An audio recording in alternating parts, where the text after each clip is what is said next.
ท้ายแล้วสวัสดีครับ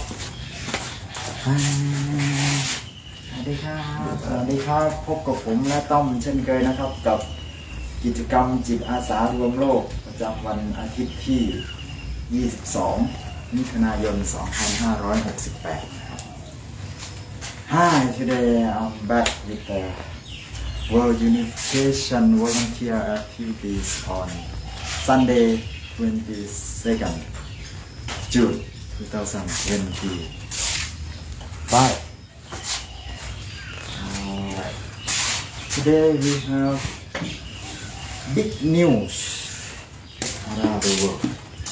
So I'm gonna let you hear the news. นี่มันมีข่าวใหญ่เกิดขึ้นในโลกอย่างหนึ่งต้องหูอยู่แม่นบ่ผมได้ยินข่าวแววๆตอนประมาณต้น4 โมงว่าว่าไทยมันไปปิดประตูทางเขาทางของเขาทางอันนี้นะครับมันก็เลยแม่นบ่มันประทะกันอีกแล้วนะยังครับไปปิดประตูทางเขาทางผ่านเขาผ่านออกนะครับบอกแต่ว่าไปปิดไว้ซื่อๆปิดเลยว่าที่นี่บ่เปิดแต่ก่อนนี่ใช้วิธีเปิดปิดเป็นเวลามันเนาะ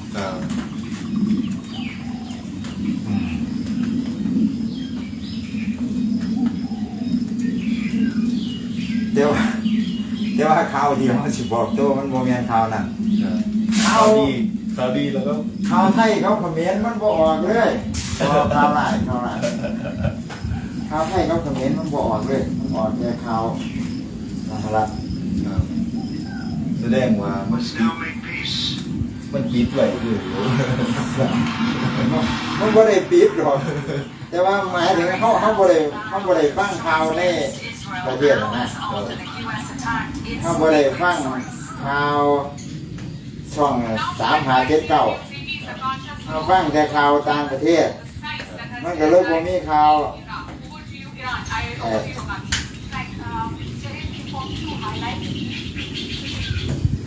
สมมติเอา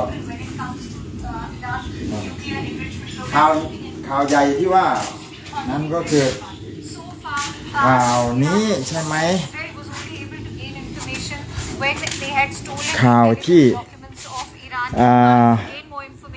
สหรัฐสไตรค์3 Iranian inside ก็คือสหรัฐส่งระเบิดไปโจมตีไ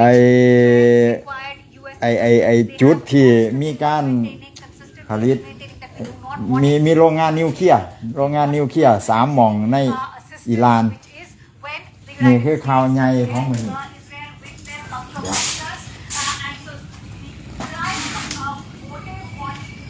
ที่ว่า Play by USB drive Audio input Radio mode Let's come to Natanz. Now this is again a very critical site that you are looking at because it's known to be full size in nature. It's also as far as Natanz is concerned, it's south of the capital of Tehran. As you can see, it's used to develop and assemble centrifuges for uranium enrichment, and it is the nuclear facility which is housing a very key technology that actually turns uranium into nuclear fuel. So Natanz, of course, is a very key one. Remember, Israel had also targeted Natanz on day 1 when the airstrikes began. Let's talk about Isfahan. Why is Isfahan so critical? Because Isfahan is the nuclear facility that actually houses research for Iran's nuclear enrichment program. So you're looking at 3 very critical facilities. There's also Bushehr, which was not targeted by the United States. Why was it not targeted? Because in fact Iran maintains that Bushehr is being used by Iran Iran ni, for commercial ko. purposes. No nuclear enrichment or Man ko any leทำให้ kind of research work กลาย is เป็นว่า conducted in Bushehr. So perhaps ตอน that's นี้ one เป็น reason ที่ why the ชัด United เจน States ว่า spared Bushehr. สง But คราม if ที่ you're เกิ looking ด at ขึ้น photos, ระหว่าง Patan, Isfahan, these are the อิ three สราเอล critical facilities กับ which were targeted by US. Many thanks, Akansha, for getting us all those details. We are getting a breaking input at this point. Now, Israeli ambassador to India, Ruben Assad, says thanks to the President Trump for his bold historic move to remove nuclear capability from the Islamic Republic of Iran. And he further says that this is not only an important move for Israel, but it's an important move for the region and the world. Now, President Trump has defended civilization by taking this decision. Is the statement coming in? Let's listen into what exactly he has to say. ทีนี้ First of all, we thank President Trump for his bold historic move to น้ำ remove จิ้มครับ this เขากินเห่าแล้ว military nuclear capability from the Islamic Republic of Iran. โอ้ย This is not only an important move for Israel, it's an important นี่ move เลยครับอัลลบาดเลยค for รับ the world. President Trump has defended เดี๋ยว civilization นี้ by ทหารเมืองได้จักแผ่นไอ้25 All right, now let's talk about bunker buster. So this is something that is being talked about since morning. What is exactly bunker buster or GBU 57 massive ordnance penetrator? Now designed to carry large explosive payload and made from high performance steel alloy built to withstand impact without breaking and can penetrate hard materials like concrete ropes. So these are the features of the bunker buster that we are talking about here. Apart from that, it is engineered for maximum durability and damage. And how does the GBU 57 work? Because that's the question that is in everyone's mind this morning. What is bunker buster? What is GBU 57? It actually is absorbed by being reflect over targets, bunkers, tunnels and facilities and spirit is only plane that can deploy the airfield can penetrate up to 60 meters into ground to strike deep and buried targets. It can target deep buried targets. Is what the features of buster เพิ่น bunker. ประกาศเมื่อ2 มื้อก่อนเพิ่นบอกว่า The first batch of Indian nationals have been evacuated from Israel and exclusive visuals shows them departing from Tel Aviv towards the Jordan border. And here in News 18, Zifat reports live from the ground มา speaking with เขาโต several เต Indians. ต้าเลยยอมแพ้2 เดือน2 อาทิตย์ให้เวลา2 อาทิตย์แล้วเพิ่นสิตัดสินใจว่าเพิ่น The Indian nationals are being evacuated from Israel. Indian embassy has made elaborate arrangements to evacuate Indian nationals from here. Not only from here, but from Iran as well. There were roughly 2,000 students stuck, but they are being evacuated now. This is the bus. There are so many buses arranged by the Indian embassy in which these Indian nationals are being evacuated. I have with me some people. I want to know the first reaction from you because you are being now evacuated. They are being evacuated through Jordan. They will cross the border. They will reach the Jordan and they will catch flight to India. We are very happy that Indian government is supporting us and they are helping us to getting evacuated. ที่นี่เพราะทีม And ไทย we are very proud จัง Indians. ซี่ I will just say Bharat Mata ki Jai. You are working here? สงคราม I am here for a summer internship program. Okay. I am originally from like Delhi. I am a student in IT. There are some students who are studying here. There are some people who are doing internship, and some people are working here. Most of them are being now evacuated, and this is the first batch. This is the first group which is leaving from here via Jordan. They will reach Jordan. Then they will be evacuated from Jordan to India.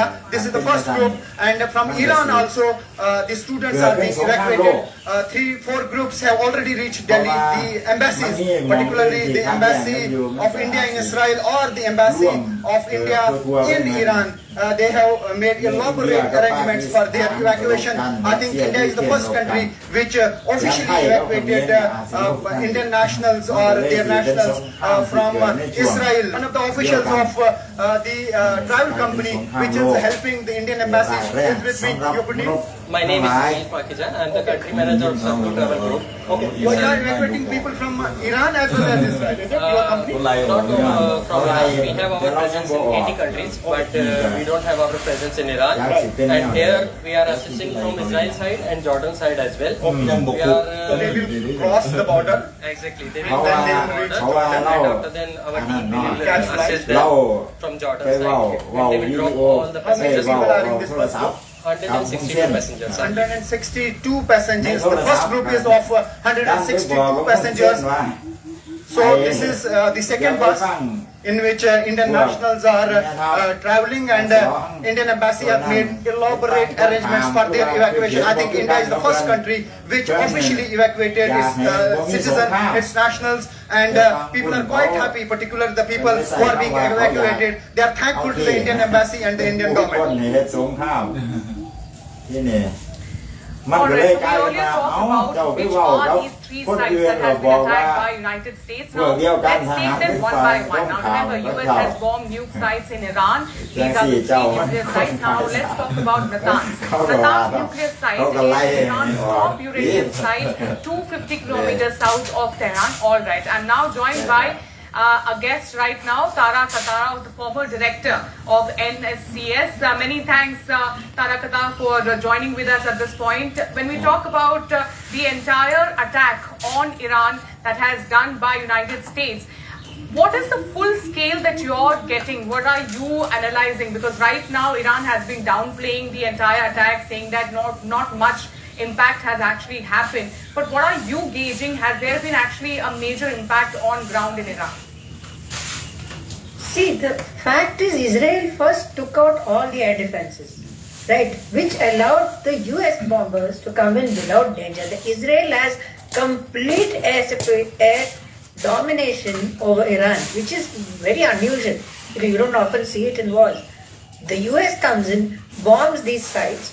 What is the end effect of that is as yet uncertain, whether they've got, but the thing is right now they are closed. These are centrifuges, like you just showed, the major centrifuge facilities. But even, in fact, even the heavy water facility, which is in Arak, has been targeted, but that is not operational yet. So there is effectively a complete targeting of its capability. Iran's capability to go in for missiles or for nuclear weapons. That is no doubt. But these, no doubt, for example, like you pointed out, is hundreds of feet down.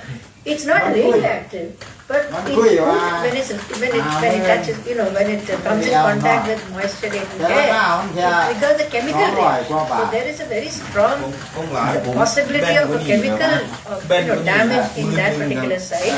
But in fact, what we're seeing is that, this is Iran's capability to retaliate against Israel has already been reduced. So they couldn't even launch what they did earlier last year, when they launched about 200 missiles in one night.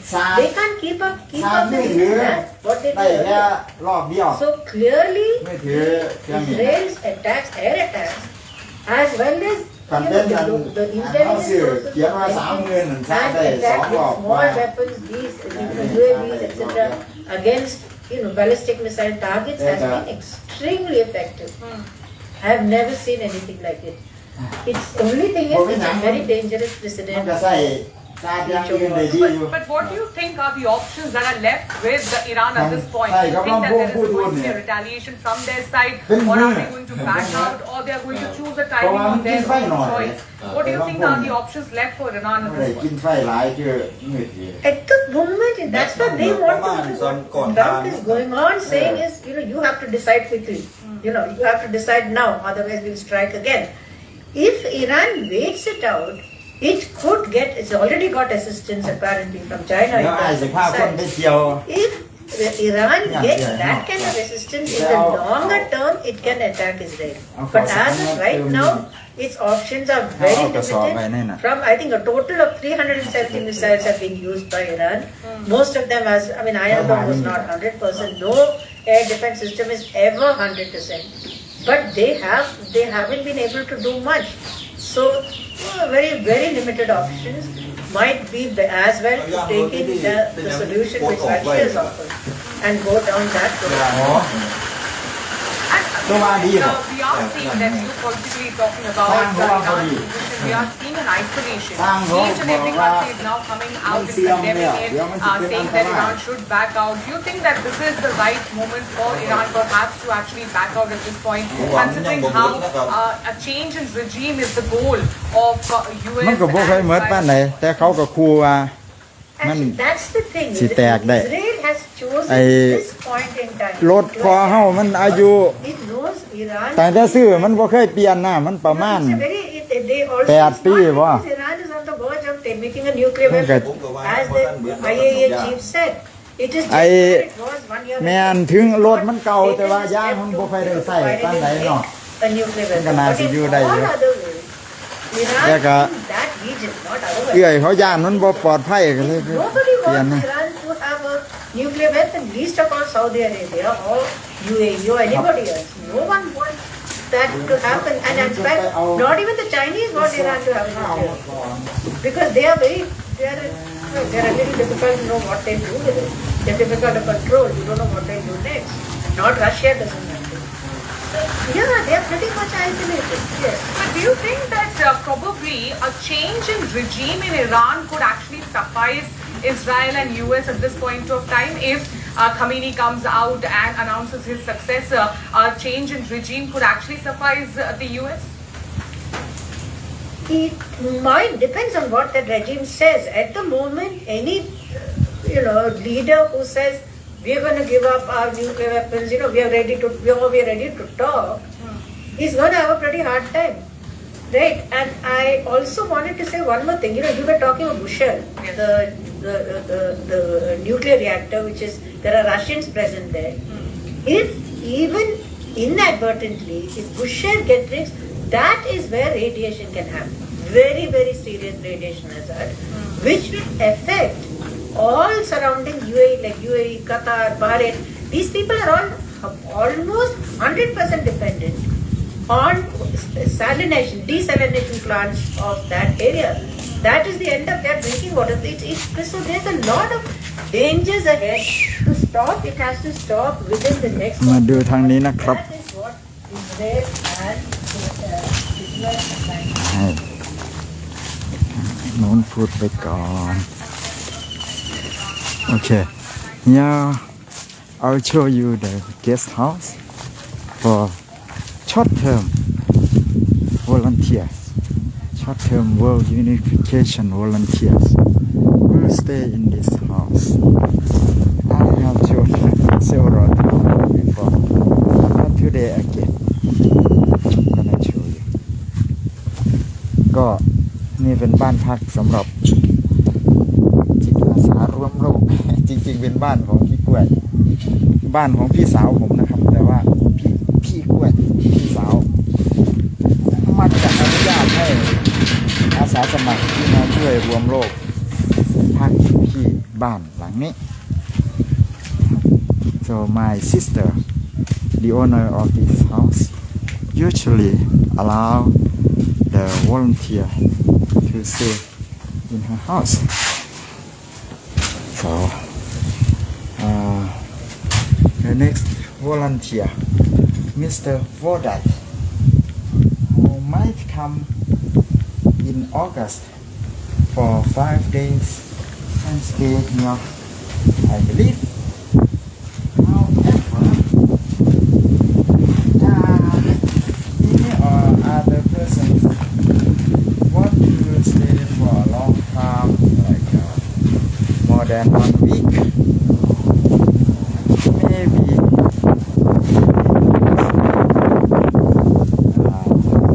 in another place that I'm not prepared yet.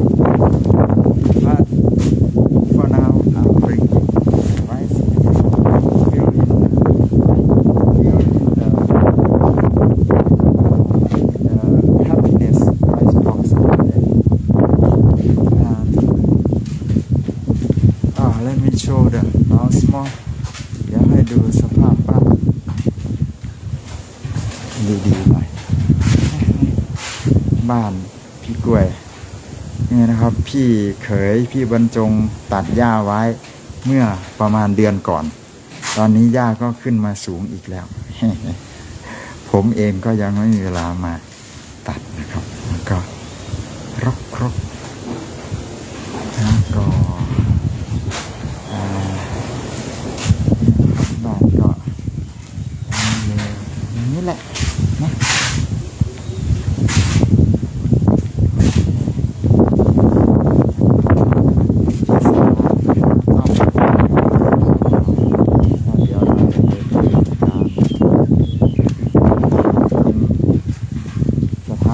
รองรับจิตอาสาในระยะยาว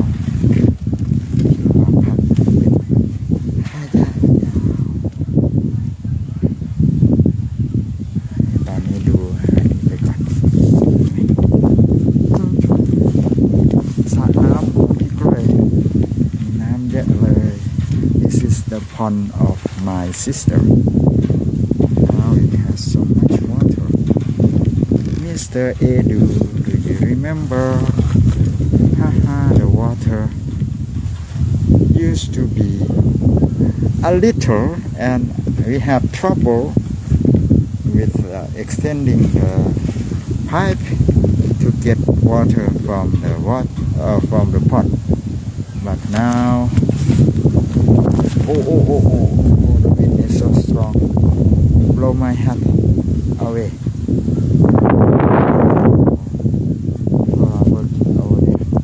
Planting rice ตรงนู้นนะครับมีพวกนาเขาน่าจะดำนากันอยู่นะครับเราไปช่วยนะ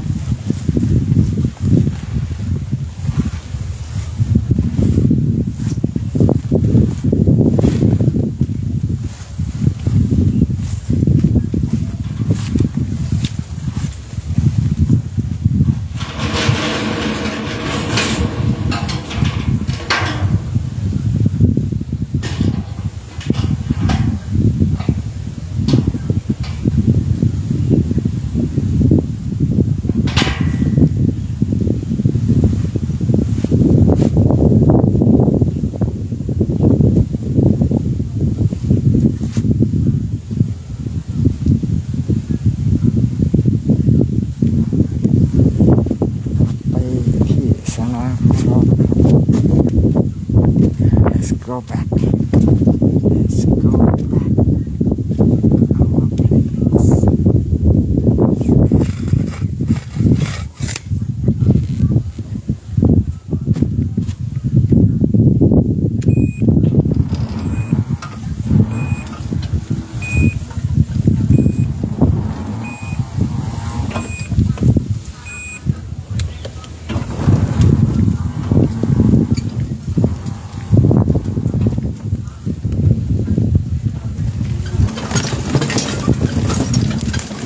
Back to the place I was before. Relax at the night, man. Welcome to the sea. You can check out anytime you like, but you can't never leave. The whole thing about it, with Thomas getting attacked, you would find thousands of people on the street. There's nothing. So either these people don't care for Iran, which I doubt. But it's also extreme state control. Number two, the Iran-Pakistan border has always been, for years, been an entry for all kinds of intelligence, including in one case which I know, including Israel. They use that border to get into Iran and, for special forces, etc., intelligence evaluation. My problem is, what is Pakistan getting out of this? He had the lunch, he's been feted, now what is he going to give back? So that is, for me, is the question which we have to look on very carefully. Do they have a great relationship with Iran? Clearly not. Because they attacked each other's sides. Pakistan has for years, operated, groups like Jaish al-Adil, which has gone and attacked into Iran. But, the curious fact here, which I really want to bring out, one in your show, one of the US interlocutors had said that, Iran keeps saying death to America, which is why we don't want Iran to have a nuclear weapon. What do they think the Pakistanis were doing? When Gaza happened, they were burning US flags, they threatened the, I mean, the same thing is happening in Pakistan. So the hypocrisy here is very evident. You know, on one you're attacking Iran, but you're saying Pakistan is okay with it.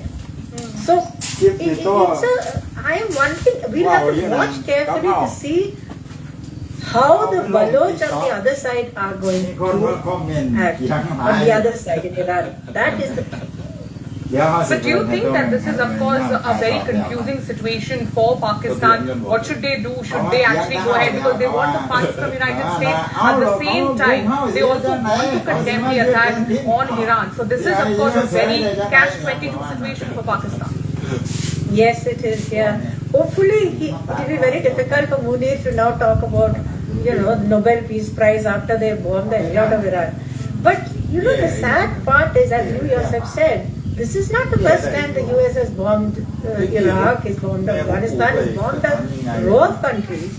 In fact, I think the debate in the US is whether Trump has the powers to do this, the war powers to do this or not.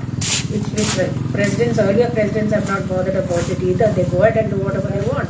Okay. If this escalates, if, like I said, China and Russia decide to step in, which as of now doesn't seem likely, but if, again I'm saying, if this goes on, this could escalate, then things will take a very, very different turn.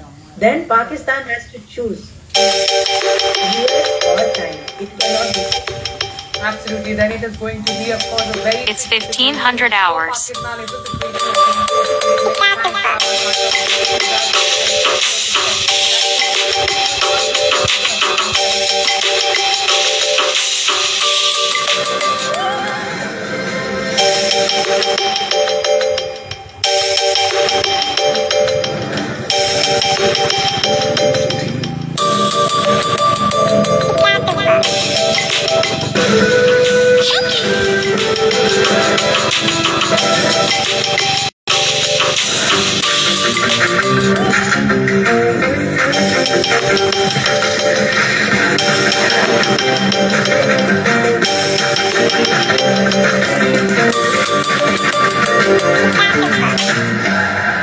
เมื่อกี้มีแขกไม่ใช่แขกคนผ่านทางนะครับน่าจะพากันไปดำนา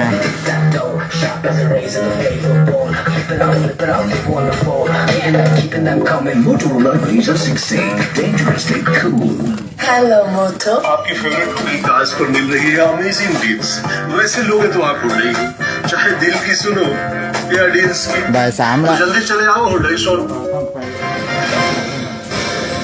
All right, Donald Trump warns Iran on massive retaliation, says any retaliation by Iran against the United States will be met with force far greater than what was witnessed tonight.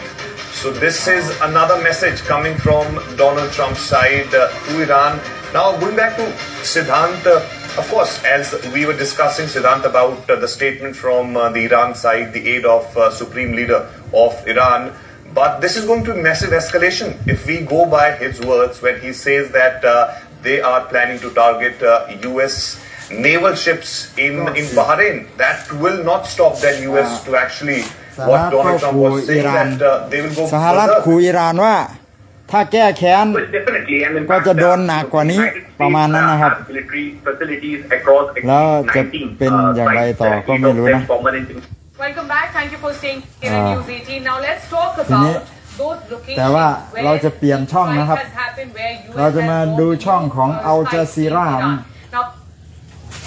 Trump is calling on Iran to make peace quickly or risk further military action. Right, well, we'll go to our correspondents in Istanbul, Tehran, and Washington DC shortly. But first, White House correspondent Kimberly Polkett begins ที่อยู่ใน4ที่นะครับมีที่ตุรกี Just days after President Donald Trump said he would decide within 2 weeks whether to strike Iran, the U.S. Commander-in-Chief gave the order to attack. Thank you very much. Making the announcement Saturday night from the White House. Tonight I can report to the world that the strikes were a spectacular military success. Iran's key nuclear enrichment facilities have been completely and totally obliterated. The White House releasing these photos of Trump, his vice president, and top advisors watching the strikes unfold from the Situation Room. Using B-2 bombers, Trump says a payload of 30,000-pound bombs dropped on the Fordo nuclear facility.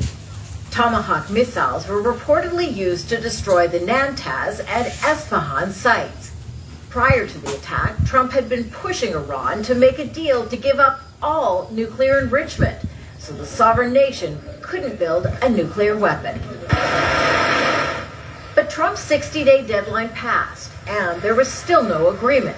On day 61, Israeli fighter jets took action, hitting Tehran and other cities last week, killing some of Iran's top scientists and military officials. On Saturday, Trump said Israel's fight is also America's fight. We worked as a team like perhaps no team has ever worked before, and we've gone a long way to erasing this horrible threat to Israel. Criticism from congressional Democrats was swift. Senator Chris Murphy posting on X, Trump has been goaded into these strikes by the perpetual cheerleader of war in the Middle East. All my thoughts tonight are for the safety of our personnel in the region. The U.S. has reportedly reached out to Iran, indicating the strikes were limited. Regime change isn't planned.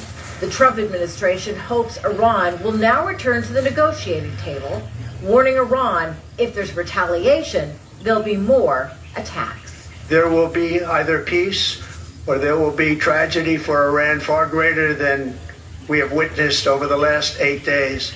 Remember, there are many targets left. The White House has not yet released an assessment of just how much damage was caused by the U.S. strikes on Iran's 3 nuclear sites. That bomb damage assessment is likely to be made public when the Secretary of Defense holds his briefing at the Pentagon on Sunday. Kimberly Helkett, Al Jazeera, the White House. Iran has retaliated to the U.S. attacks by firing missiles at Israel. They struck parts of northern and central Israel, including the cities of Tel Aviv and Haifa. Iran's Foreign Minister Abbas Araghchi is warning Tehran reserves all options to defend itself. He says the U.S. joining Israel's attacks will have everlasting consequences. Now, the Israeli military says that at least 27 rockets were fired from Iran in 2 separate waves. At least 27 people have been injured, and rescue workers are searching through damaged buildings across Israel. Now, the Israeli military says it's now attacking military targets in western Iran. And take a look at these latest images showing the aftermath of U.S. strikes on the Fordo nuclear facility. Israeli missiles are also reported to be hitting the city of Tabriz. Right, okay, well, we have Tawhid in Tehran. Tawhid, obviously we're seeing this latest reaction coming out of Iran. What have we been hearing exactly?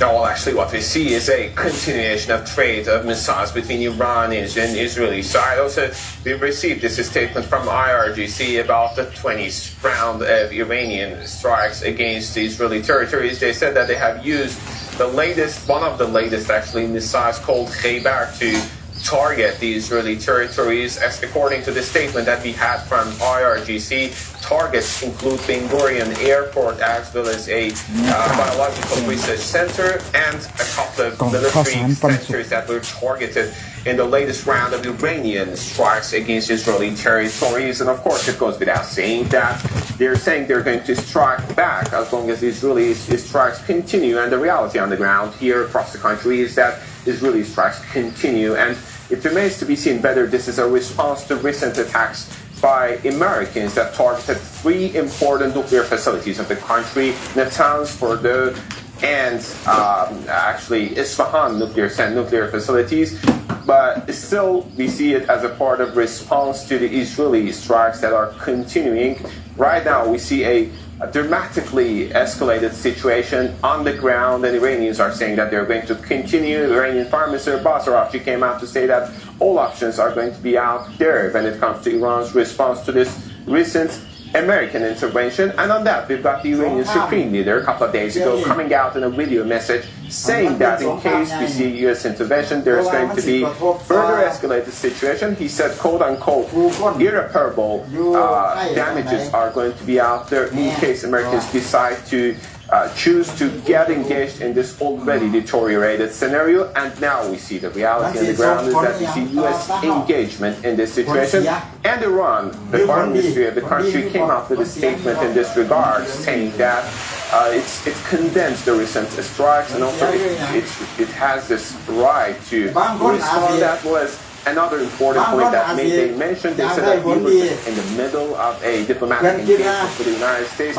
Previously, on last Sunday, there was a plan for having a sixth round of negotiations between Iran and the United States. But all of a sudden, Iranians are saying that this strike took place one day after adoption of the Board of Governors resolution. Israelis started their strikes to target different places, including nuclear facilities, including actually the military complexes, the military sites, and military residential areas across the capital and all over the country. So we see a highly escalated situation. Iran is there, and of course it's formulating its response. Whether or not this is going to be a practical response to target military facilities, actually American assets across the region, is something that we have to keep waiting, because previously Iranians were warning that in case such a scenario happens, U.S. assets are going to be retaliatory, potential retaliatory targets to be hit. Now the reality on the ground is that we see a real engagement from the United States. Okay, thank you very much, Tahir Sazi there with the latest in Tehran. But let's go to Rosalind Jordan, who joins us live now from Washington, D.C. So Rosalind, we heard from Trump. He made that announcement earlier. What's his justification been so far, and also the reaction, whether it's from his administration or even from the Democrats? The U.S. President Donald Trump had told the American public in a late-night televised speech that Iran was posing an existential threat not just to Israel but to the U.S. itself, because it did not want to give up its nuclear ambitions. A White House official also told the Reuters news agency separately that in the last couple of days, the president had become convinced that Tehran, which had been involved in direct and indirect talks about its nuclear ambitions with Special Envoy Steve Witkoff, apparently Tehran was doing it just for the publicity and not because it was actually serious about achieving an agreement on its nuclear program. And so that is why, according to this White House official speaking to Reuters, the president decided to order the airstrikes on the Natanz, and on Isfahan nuclear facilities. Now, this is also a case where while most Republicans in Congress support the U.S. president's decision to bomb these targets, there is at least one person who has tried to put forward a war powers resolution, Congressman Tom Massey of Kentucky, who is opposed to the U.S. taking military action against Iran. For their part, most congressional Democrats are very much opposed to what has happened. They're calling it illegal. The New York City Congresswoman Alexandria Ocasio-Cortez says this is grounds for impeachment of the U.S. president. But whether the impeachment proceeding could happen or whether a vote on the war powers resolution could happen, not likely, because Congress is controlled in both chambers by the Republican Party. Okay, thank you very much, Rosalind Jordan. In Washington. Let's go to Nora Alba, who joins us live from Jordan's capital. She's unmanned because the Israeli government has banned Al Jazeera from reporting inside of Israel and also the occupied territories. Now, Nora, we've seen those pictures where there looks like there's multiple injuries, damage done to civilian areas, sirens that apparently didn't go off. Just give us a sense of what's the latest when it comes to these missiles being fired from Iran. ระเบิดมันไงแห้ง There were 2 volleys of Iranian missiles, one with apparently 22 missiles, another with 5. They happened in successive order, and this is the first time we've seen something like that in the span of about half an hour or 40 minutes. 2 successive rounds coming in. Now the damage that they created was very extensive, especially in the central area, the larger Tel Aviv area, where several buildings were really heavily damaged, and the emergency crews were looking through the rubble to try and look for anybody who was stuck under that rubble and debris. In Haifa, there is an investigation by the Israeli army because there was an impact, maybe from an interceptor missile before the sirens went off the first time. And also in Haifa, heavy damage is reported. In all, 10 areas were directed or reported, some from missiles, but others from falling debris, which is quite large because remember, these are very, very large missiles. We've also seen videos of large debris falling across the occupied West Bank, where of course there are no sirens or shelters. Okay, thank you very much, Noor Alda there from Jordan. Now, Iran's Foreign Minister Sayed Abbas Araghchi has reacted to the US strikes on the social media platform X, saying the United States, a permanent member of the United Nations Security Council, has committed a grave violation of the UN Charter, international law and the Non-Proliferation Treaty by attacking Iran's peaceful nuclear installations. The events this morning are outrageous, and he also adds, and will have everlasting consequences. Each and every member of the UN must be alarmed over this extremely dangerous, lawless and criminal behaviour. In accordance with the UN Charter and its provisions allowing a legitimate response in self-defence, Iran reserves all options to defend its sovereignty, interests and people.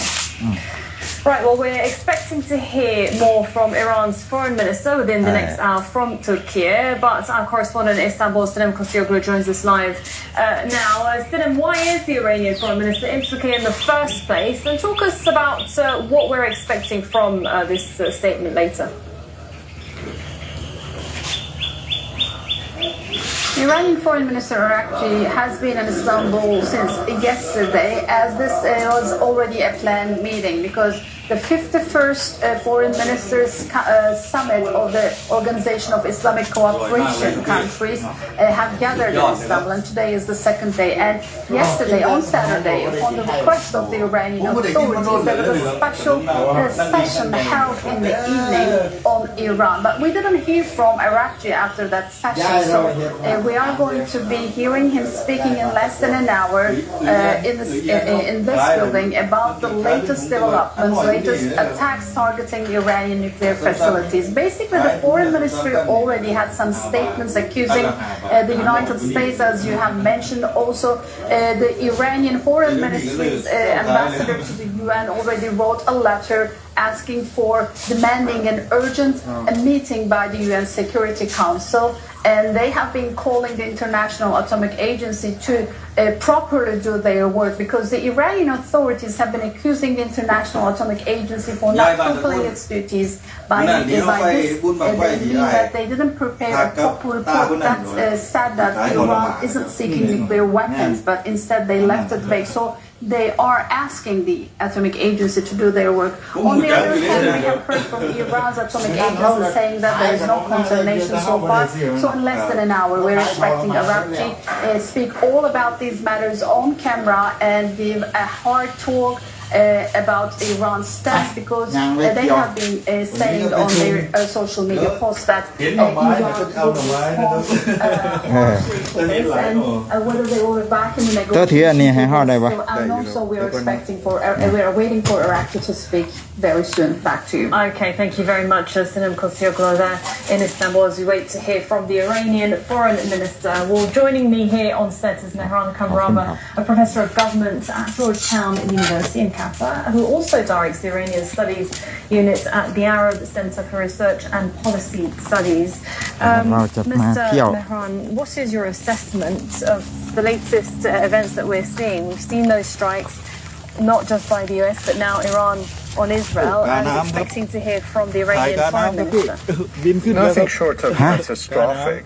Of course, civilians on all sides are suffering, and they're เมื่อวาน suffering. เฮาไปเห็นกำนาติ๋มมันก็อาจสิเป็นนกกาน้ำมันเป็นลูกมันเฮาละว่าแต่มันตกน้ำว่าตกน้ำมึงเป็นหยังมึงจงบ่แล่นขึ้นไปจักเทื่อมันก็แล่นในน้ำเนี่ยออกไว้เนี่ยน่ะนะมันขึ้นไปทั้งเทิงกันแท้ได้มันก็ลงมาน้ำไม่เอาว่ะมันคือสิแม่นนกกาน้ำนี่ล่ะreadying itself for a prolonged war of attrition.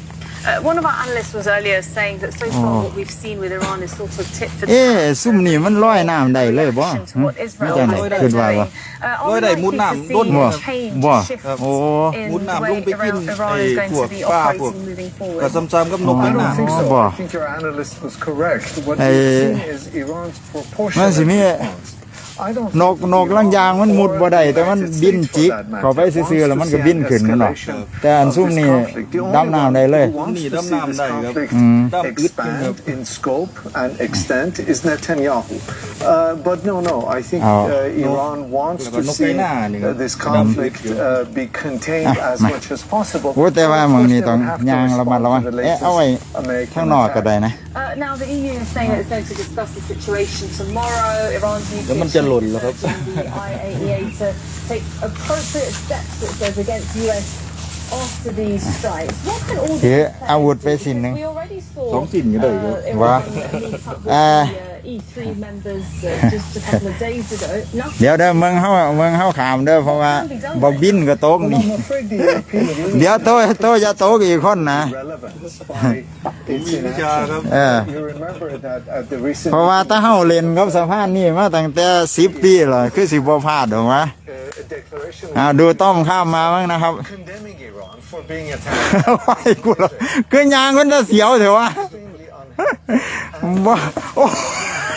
โอ้ยเฮ็ดไปคือว่ายางทั้งเฮา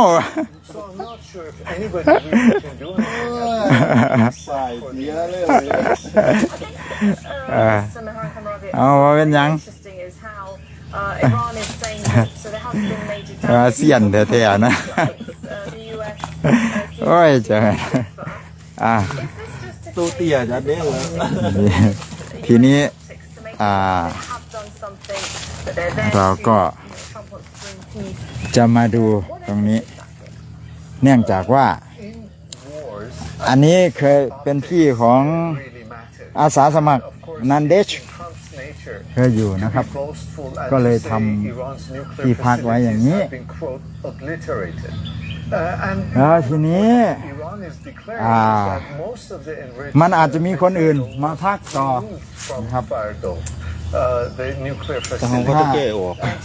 คนที่มาพักไม่กี่วันก็อาจจะพักที่บ้านพี่สาวผมแต่ถ้าใครมาพักนานๆก็จะให้พักตรงนี้หรือว่าตรงนู้นอีกที่หนึ่งนะครับดังนั้นผมก็เลยคิดว่าผมจะปรับปรุงให้อยู่ได้จริงๆก็คือแต่ว่าตรงนี้เนี่ยมันก็เป็นที่ที่เราจัดว่ายน้ำรอบโลกด้วยนะครับอันนี้เป็นที่จัดว่ายน้ำรอบโลกอย่างเช่นน้ำตอนนี้ก็ถือว่าเยอะเกือบจะพอจัดได้แล้วปกติก็ถ้าดูระดับน้ำก็จะถึงอีกประมาณศอกหนึ่งนะครับถึงจะสูงสุดแต่ก็เนื่องจากฝนตกนานแล้วน้ำก็เลยดำแล้วก็จะไม่น่าเล่นเท่าไหร่เนาะบ่ค่อยเป็นตะลินเนาะต่ำเนาะเดี๋ยวต้องดูกันต่อไปว่าเราจะสามารถจัดกิจกรรมอะไรได้ไหมทีนี้ Well, in 2020, when Iranians hit 2 American bases in Iraq, Trump held his fire, did not retaliate against an Iranian counterattack. So the Iranians are bound politically. They have to attack. But how the U.S. will react in turn, I think, will then depend on whether or not Trump wants another unending war on his hands. So when you look at the strategies that Iran might be taking, there is the option perhaps of hitting one of these bases or troops, but it also has allies in the region. You have the Hezbollah in Iran, despite that it's been weakened, but you also have allies in Iraq. Can you talk us through more about that? And are they likely to support Iran in any way? Well, so far, as you mentioned, the axis of resistance has been depleted, and we've seen uncharacteristic quiet in Iran. However, the Houthis have just announced that their truce with the United States is over. And so they have said now American naval assets are fair game in the Red Sea. So we have to wait and see how the Houthis will react. Okay, thank you very much. We'll be coming back to you at some point once again. Mr. Mehran Kamraza, thank you for your time. Right, well, just before President Trump delivered his address, Israel's Prime Minister issued a pre-recorded video statement saying history will record the US acted to deny Iran the most dangerous of weapons. Congratulations, President Trump. Your bold decision to target Iran's nuclear facilities with the awesome and righteous might of the United States will change history. In Operation Rising Lion, Israel has done truly amazing things. But in tonight's action against Iran's nuclear facilities, America has been truly unsurpassed. It has done what no other country on earth could do. History will record that President Trump acted to deny the world's most dangerous regime, the world's most dangerous weapons. His leadership today has created a pivot of history that can help lead the Middle East and beyond to a future of prosperity and peace. President Trump and I often say, peace through strength. First comes strength, and comes peace. And tonight, President Trump and the United States acted with a lot of strength. President Trump, I thank you. The people of Israel thank you. The forces of civilization thank you. God bless America. God bless Israel. And may God bless our unshakable alliance, our unbreakable faith. Right, Alon Pinkas is a former Israeli diplomat and columnist for the Independent newspaper in the UK, and also joins us live from Tel Aviv. Mr. Pinkas, no sirens throughout the night or missiles, but we did see that this morning. Does Israel think that this is an escalation or a reaction to what the US has done by carrying out those strikes on those nuclear sites? Good morning, Sarah. No, look, it's obviously not an escalation because it follows the pattern of the last 10 days. I mean, the only outstanding event was the U.S. attack. So in terms of the Israeli-Iranian tit-for-tat or exchange of salvos, there was no escalation. As for the retaliation, well, you have to assume that it was a retaliatory strike for the American attack. But then again, I go back to the previous point. You need not necessarily have the American attack for the Iranians to respond to what Israeli attacks yesterday. It's neither escalatory nor retaliation. And how do you think Israel is preparing for an Iranian response? It's threatened this for a while. Here we are with these US strikes, perhaps earlier than people thought.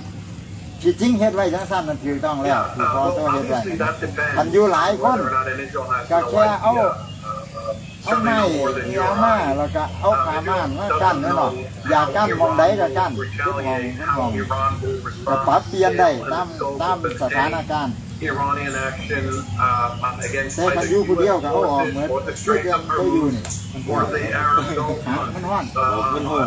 any of those targets is plausible. If that happens, that of course will entail by an American response. And before you know it, we have a major expansion of the war. So Israel is now looking to see examine two things: whether or not the Iranians directly respond to America, thus dragging the U.S. into a retaliatory strike, and then we're into a cycle of escalation, or not.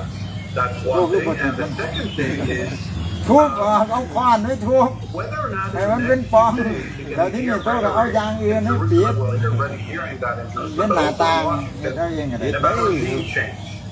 because there was President Trump standing there announcing the extent of the damages and how he was obliterated Iran's nuclear facilities. Okay, fine. But then call for diplomacy. I'm not saying there's going to be an effective diplomatic process in the next 48 hours, but what I'm saying is that he hinted that regime change is not part of the plan. Israel thinks differently. So Israel is going to be looking at both these angles and see whether or not this changes the trajectory of the war, or notwithstanding the devastating American attack, we're basically going back to the same pattern of the last day. Mr. Alon Pinkas, you're talking here about, as you said, Israel says that it's made it very clear they want regime change. They've been using lots of PR to appeal or to reach Iranians themselves. But actually, what's happened, it seems, at least for now, is the complete opposite. Does Israel and even the US, do they risk perhaps changing the regime, but what comes next is more defiant, given that they were attacked by Israel? อยู่นี่เดือนนึง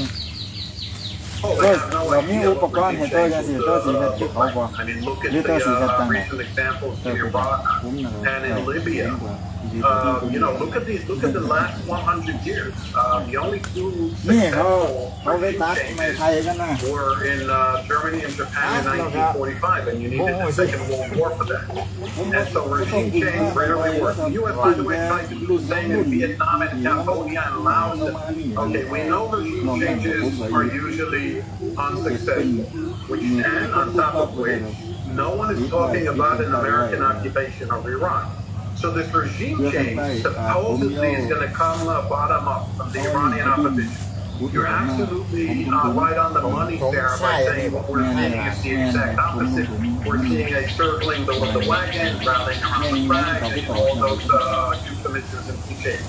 That's expected. That doesn't mean that the Iranians will not at some point in the next few weeks or months try and change regime. Now, what a regime change, would look, it could end up with a garden variety military dictatorship, or it could end up like ISIS emerged from the rubbles of what was Iraq.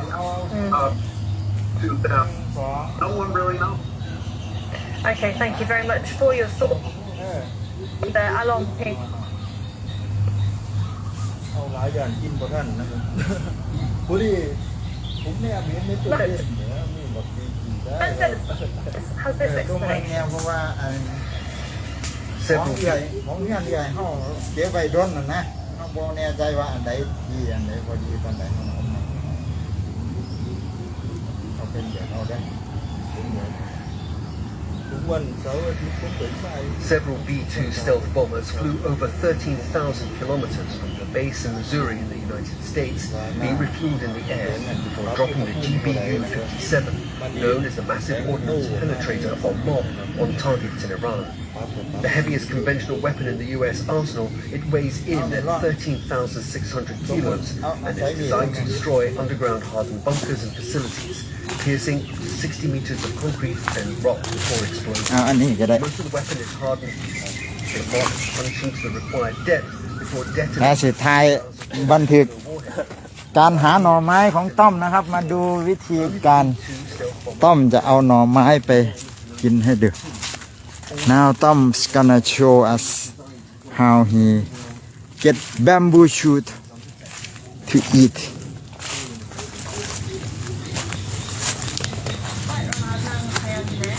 Professor of International Relations and U.S. Foreign Policy at Qatar University, joining us right now from Jordan's capital, Amman.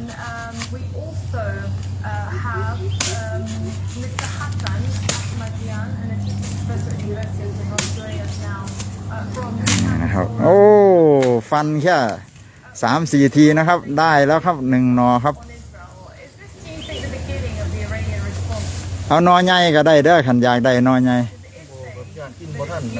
แม่นเยอะ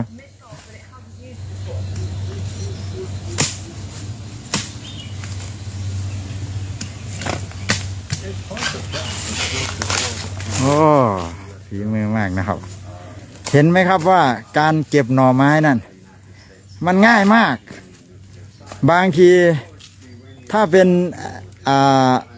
ไผ่ที่ลำเล็กๆอย่างเช่นของพวกนู้นที่ศาลานะครับไม่ต้องใช้มีดเลยก็ได้เอามือหักเอาก็ได้บางครั้งนี่เห็นนะครับนี่ทำได้แล้วสุดยอด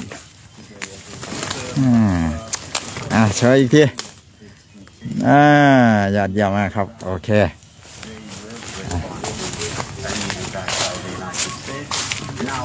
เจ้าเดี๋ยวค่อยมาคืดกันต่อว่าปรับปรุงจังไหนแต่ว่าเราจะไปดูอีกที่หนึ่งก่อน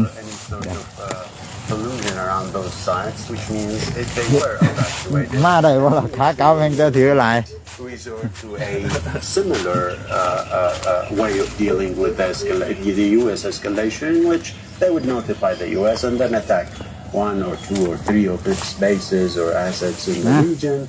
And that's, for the time being, should be enough for the Iranians. But moving forward, I think escalation is looming large. We don't see where this ends. Incendiary rhetoric is coming out from everywhere in Tehran. They are suggesting that there is going to be punishment.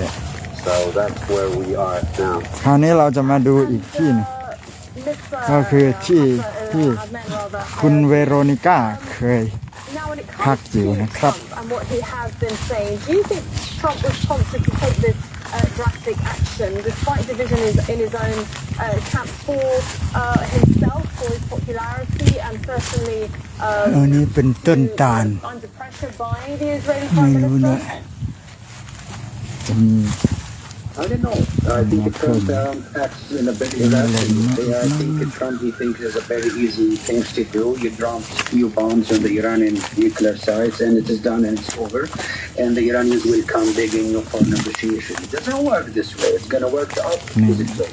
This is how it started with so many interventions by the Americans, starting from Vietnam until Afghanistan. You started with bombs, you started with help, and now ผักกระเจี๊ยบท่วมน้ำนะครับผักกระเจี๊ยบท่วมน้ำผักอื่นจมหมดครับมีแต่ผักกระเจี๊ยบท่วมน้ำอย่างเดียวเลย At the end of the day, what I noticed, we listened to the advice of Netanyahu, and even Netanyahu's advices proved to be wrong. But now what is important now, the war is not only between Iran and Israel. A lot of people are involved. เดี๋ยวเราจะปรับปรุงที่กันสักหน่อย And nobody knows what the ramifications and the implications. So, Veronica, if you are watching, this is the place you used to stay. Right hand looks almost the same. Implications for the people in the region. I'm not sure how he made his decision. I try to He thought maybe it's just only a one shot and it will be over. I'm not sure this is the case. That's interesting. Improve it. Mr. Hassan Ahmadian, you were just mentioning earlier that the Iranians have said that in terms of damage, it wasn't as much damage caused to these 3 sites. Trump seems to differ. His words was obliterated.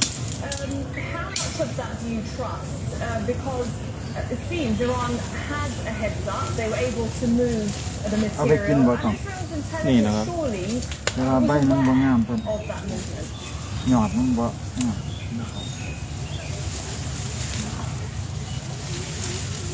เขาเอาไป we need to wait for ปั่น more ใส่กับไข่แล้วเอาไปหนึ่ง เขาทาแล้วครับคุ้มๆแล้วก็มันๆ ใส่ นัว เกลือ ๆ ไปหน่อยหนึง เป็นยานะครับ แมน กระเดานี่เป็นยาครับ Iranians are saying that it wasn't damaged that the United States is claiming. But as I said, we need to see what comes next is more important. The Iranians เราจะเก็บมึงมีที่พักของไผ่นะครับ ของคนผู้หญิงครับ charter violation by the United States, IAEA charter violation by Israel and the United States are now having big questions to deal with. What happens with the NPT and Iran's membership in it, taking into account that the head of that entity, which Iran is member to, did not even condemn attacks on Iran's nuclear sites. The UN is not doing much to stop the assault on Iran, which is violating its charter. So the big question is where to go from now. And I think the NPT ช่วง question, นี้บ่ได้มาโดน level of escalation, ใหญ่นะครับ against the attacks, ตุ่นพักเกษตรนี่ครับ liquidity moving forward is เกษตรปลาบ่นี่ครับ basically discussed right now in แม่นบ่ครับ Iran. I think that's basically ต้นใหญ่นี่ไหมครับเกษตรปลาบ่ nerve in the West. The Iranians have said before this kind of escalation in war that they will they might change their nuclear doctrine if they are to face existential threats. And I think they didn't always มันสิมี an เกษตรกับอันที่ existential threat. They didn't ต้น perceive it as สู such. งๆจังซั่นมันกินบ่ได้ Moving in, this might be taken more seriously, provided that the United States decide to move forward with this escalation. If it's just this attack, the Iranians will retaliate in a similar way, and that's it, I think, for now. Okay, Mr. Adnan Hayatna, you're an expert on US foreign policy. What is US's foreign policy at the moment, given that it's carried out these strikes? How is it likely going to affect the relationship with regional countries that have already come out condemning this attack?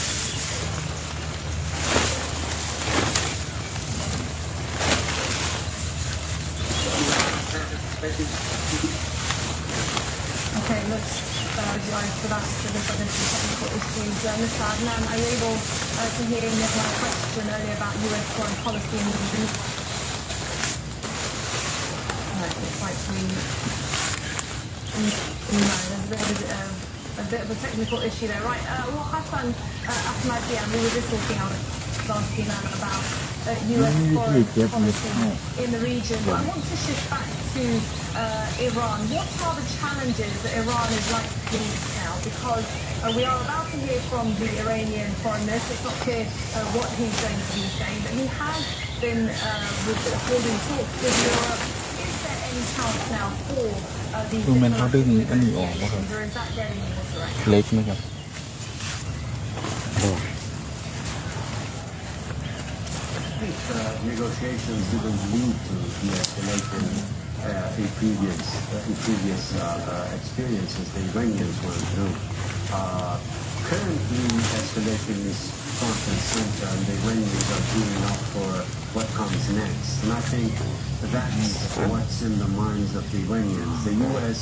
policy of aiding and abetting an unprovoked war against Iran directly and indirectly by supplying the Israelis with what they need to attack Iran with is basically a very destabilized phase in its history, and I think that's basically is a result of the Israeli disinformation campaign in Washington. Bearing fruit, the Israelis kept telling the United States that the Iranian capabilities are done with, 90% are out, come in and take the 10% out and take credit for it. And I think Trump made the calculus based on this, and that was a huge mistake, because the Iranians will not sit on their hands looking at their aggressors, taking, attacking their infrastructure within. They have retaliated against Israel, and I think if the United States is to continue its aggression against Iran, I think the Iranians will not have much of a choice but to retaliate, and escalation will be bigger than what we expect. And I think the United States not using its bases, as reports are suggesting, around Iran is also another indicator that the United States is also trying not to drag the region into the fray. But I think the Iranian options against the United States are rather limited. They are focused on American assets and bases surrounding the country. Now, if escalation is to continue, the Iranians will not have much of a เดี๋ยวจะลองเคลียร์พวกกิ่งไม้สักนิดหนึ่งนะครับ not an ideal scenario for Iran. It's not เท่าที่พอได้ a preferred scenario. The Iranians don't want to fight on both fronts, but push come to shove, they have to show strength and retaliate and credibilize their balance of threat that they have ขณะนี้เวลา properly established against โอ้ Israel by เพิ่ง hitting back บ่าย in a 3:43 proportionate manner against whatever the Israelis are targeting within Iran. Okay, thank you very much, Mr. Hassan Ahmadian from the University of Tehran, joining us from Iranian's capital. Right, while you're watching Al Jazeera, a reminder of latest developments in the Israel-Iran conflict, which the US has now entered. The United States bombed Iran's 3 major nuclear facilities. President Donald Trump says a full payload of bombs was dropped on each Iranian nuclear site. He said operations at the Fordow, Natanz and Isfahan plants have been totally obliterated. Now, Iran's foreign minister says the US has committed a grave violation of the UN Charter by attacking its country's nuclear installations. Abbas Araghchi said the strikes will lead to everlasting consequences.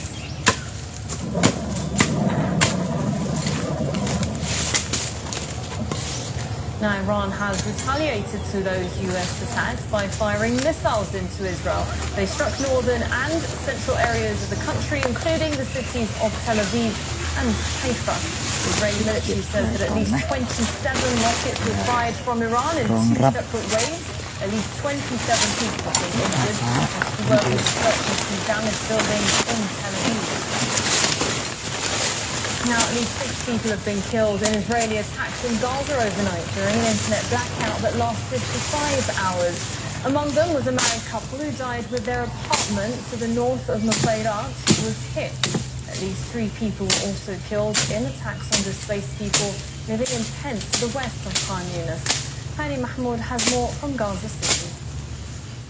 We're almost 10 days into the rising escalation between Tehran and Tel Aviv that is only met with increased attacks across the Gaza Strip. Unfortunately, the genocidal acts on the ground continue to happen, continue to unfold in the most tragic way, where further civilian casualties, further destruction and devastation to all means of life across the Strip, as well as a suffocating humanitarian situation as the Israeli blockade continues to hold much needed aid into the Gaza Strip. Over the past 10 days, more Palestinians have been killed. In fact, they have been killed at a record number when one would have expected there would be a risk fight across the Strip due to the rising escalation between Israel and Tehran. But unfortunately, on the ground, things on the contrary, we're seeing a significant rise of the drone attacks as well as the heavy artilleries, and one visible element of what happened almost on daily basis and during the night, the systematic home demolitions of many of the residential buildings and residential clusters at the eastern part of the Gaza Strip in what seems to be a strategy by the Israeli military to make major parts of the Gaza Strip quite uninhabitable by destroying not only just the residential buildings but also the public facilities and preventing people from even thinking about going back to these areas, creating entire areas of homes and public facilities and agricultural lands into vast fields of rubble that are quite difficult to deal with when the dust settles down. But when it comes to hospitals, they are still overwhelmed by the large influx of injuries, and we just happen to be visiting one of the health facilities that used to be one of the major the health facility across the strip, the Shifa hospital, has now been reduced into just one department, the emergency ward, that is overflowing with many of the cases, the injuries, and many of those who are in need of the critical medical care do not find it now at the hospital. Insufficient medical staff, there's a huge shortage of medical supplies, which making it very difficult to provide any meaningful and proper medical care. This hospital, for example, is just a representative sample of what happens across the strip in the central and the southern part of the strip. Meanwhile, Palestinians who are hungry, traumatized, haven't had any proper access to food supplies are being shot and killed as near the distribution centers run and managed by the Gaza Humanitarian Foundation. For a little over 20 days now, the organization haven't been able to provide any meaningful humanitarian aid for the population across the Gaza Strip, and its work has, unfortunately, as perceived by many people, is performative and less than of the relief that is much needed now for the people. And Mahmoud Al Jazeera from Gaza City, Palestine. Hamida Jahamar is country director at Plan International Aid Organization, and she says Gaza is in danger of being forgotten about during the attacks on Iran. It's very important to keep eyes on Gaza. What's happening today in Gaza is a manufactured catastrophe, and it is a continuous violation of the international humanitarian law. We see today that the Israeli scheme for the delivery of limited supplies shuts down completely the UN-led humanitarian operation. And it basically replaces it with militarized bubbles, which are basically Israeli-controlled zones monitored by private contractors. We're actually seeing a deliberate strategy to control, displace, and dehumanize civilians inside Gaza, particularly children, women, and people with disabilities who cannot access the very much needed life-saving assistance. One of our partners told us that there's a widow with 6 children who tried to access those sites out of desperation for food, and she ended up going back home with no food and with a traumatizing experience, and decided never to return to those sites because she didn't want to leave her 6 children without the last surviving caregiver. This is the reality today for all children, for all women and girls inside Gaza today.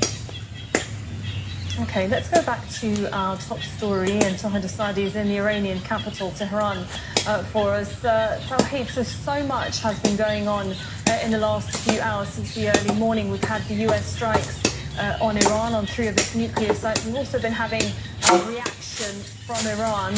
What is the outcome so far of Iran's response here?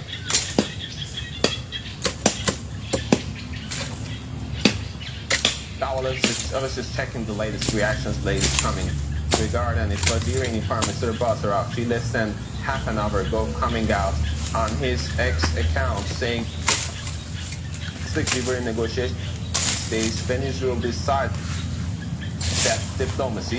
This week we held talks with EU when the United States decided to blow up that diplomacy. What conclusion, what would you draw? It's referring to the very fact and the very inside the Iranians that they never closed the diplomacy to get engaged with the issue. But the thing is, bring this and E3 for paving the escalation in this already deteriorated situation. We have already heard that from Iranian president and other Iranian officials saying that what happened actually is that strikes by the Israelis conducted not without the green light of the Americans, and also the country was engaged in talks with Europeans to settle down the issues, but the reality on the ground is that they continue to these strikes, and also Iranians are saying that they're going to continue to strike back as long as the Israeli strikes continue. And the reality on the ground, as I told you earlier, is that we witnessed the continuation of Israeli strikes. Today, we heard reports about new wave of Israeli strikes against Iranian territories, and we have to also keep in mind that Iranians are also engaged in their retaliation. A few hours ago, we've got this report from GC about initiation of a new round of their retaliatory, let's say, strikes, this time using more advanced weapons. They said that they have for the first time used Khaybar, one of advanced weapons, one of the missiles to target targets in the Israeli territories, including Ben Gurion Airport, as well as a biological research center and a number of military sites there. And also they're saying that they're going to continue to, let's say, go on with their caution responses as long as we see the continuation of their aggressive behavior by the Israelis. Ministry of Foreign Affairs, they've got a statement similarly, and they're saying that Iran sees it as its right, but how it's going to respond is the big question right now, whether they're going to further engage in confrontation with the United States, whether they're going to increase their attacks against the Israelis. That these are important questions for which we have to keep waiting to see. But still, we know that previously they've got this statement from Iranian Supreme Leader Ayatollah Ali Khamenei coming out in a video message a couple of days ago, saying that in case Americans decide to get involved and have sort of intervention in this already escalated situation, that runs the risk of a bigger escalation. He quote-unquote said that it's going to end up in irreparable damage. And also Iranian officials, others, including the president and military officials, they're all saying we are ready for that, we are ready for a prolonged confrontation, and we are ready to go and let's say get militarily engaged with the sort of war or confrontation with the United States. And Taha, do we know if the Iranian officials have been in touch with any regional leaders as a consequence of those US strikes? And how is the public receiving all of this?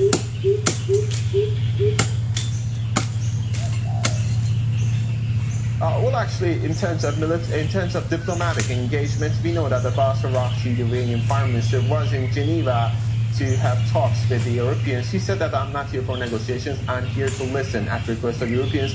A day after, he went to Turkey, where he is right now, to, let's say, participate in OIC meeting. And there it seems from the let's say, news that are coming out, he is engaged in diplomatic conversations with different countries. Also, we've got reports about the Iranian president talking to different leaders on this latest developments. And this is showing that Iran is still trying to continue with the same line of diplomacy, but we have to keep in mind, speaking of the public, speaking of the political figures, the hope for diplomacy is getting less and less and less as the Israeli strikes continue, and now combined with a new threat of intervention by the United States. And speaking of the public sentiment that you asked, we can say that there is a mixture of different sentiments. Anger is out there. Clearly, there are people are really angry about what goes on. The Israeli strikes, now the American strikes. Also, this is a sense of anxiety and solidarity simultaneously to be witnessed when you speak about the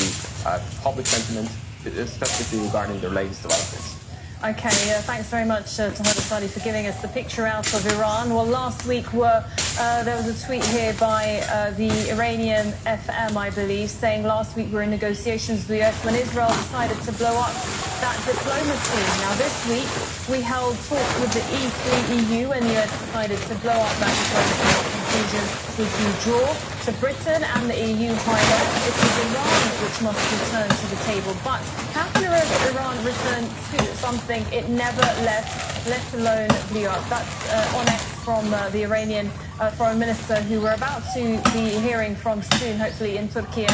Let's go to Rosalind Jordan, who joins us live from Washington, D.C. So we just heard from Taha there about the reaction from Iran, whether it's from the public, whether it's from the authorities. We just heard from the foreign minister there. What are we hearing in the US so far with this latest US strikes on Iranian nuclear sites? Well, the political reaction is falling along the lines that you would expect. Congressional Democrats using the Trump administration of violating the 1973 War Powers Act, which requires the president to consult and to get congressional approval before engaging in military activity, except in very, very specific circumstances. The Democrats are arguing that the president has not met that very high standard.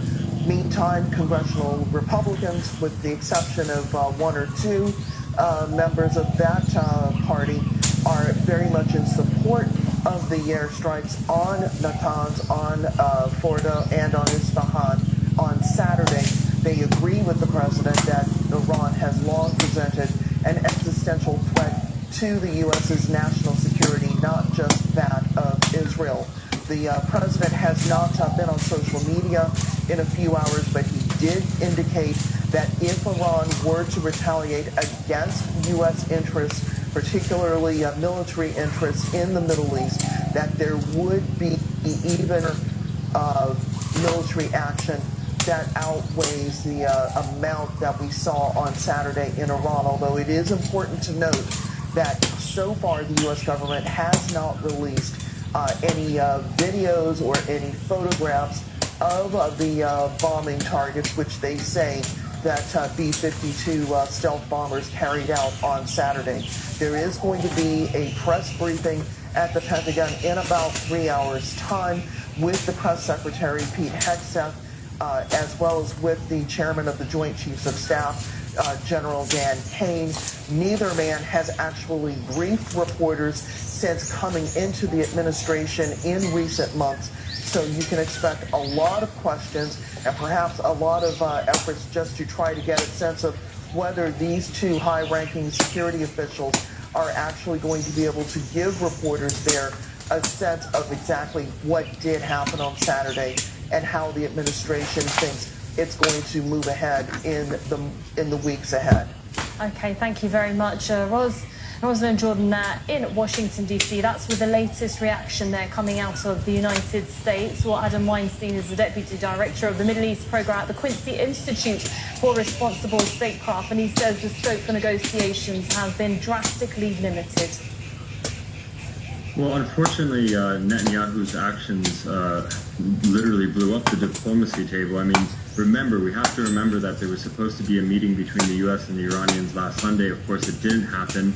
My understanding is one of the reasons that the potential meeting in Turkey didn't happen is because the Supreme Leader Khamenei couldn't be reached, and that's because the Iranians have been completely infiltrated by the Israelis, and so there's these additional precautions that are being taken to protect the Supreme Leader, but that makes communication and decision-making more difficult.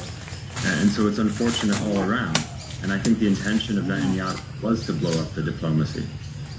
Well, I think there's a division within the MAGA movement itself in which some of the so-called America First people, they believe that President Trump campaigned on this promise of no war, no more intervention wars in the Middle East.